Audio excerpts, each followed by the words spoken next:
Hello guys and welcome back into a new brand video. In today's tutorial, I'm going to show you how to reset security token in Salesforce. So make sure to watch the video to the end and follow these simple steps. So first, you will need to go to your avatar icon, and from there, we will need just to simply go to the settings. There, we will find all this information. We can find the login history, and simply here we will find the reset my security token.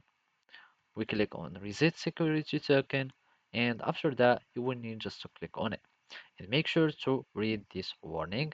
And after you reset your token, you can't use your old token API application in desktop client, so make sure to handle this case too. So basically, when you access a Salesforce from an IP address that it isn't trusted, you will need, and you use a desktop client or the API, you need a security token to log in, which would be this one.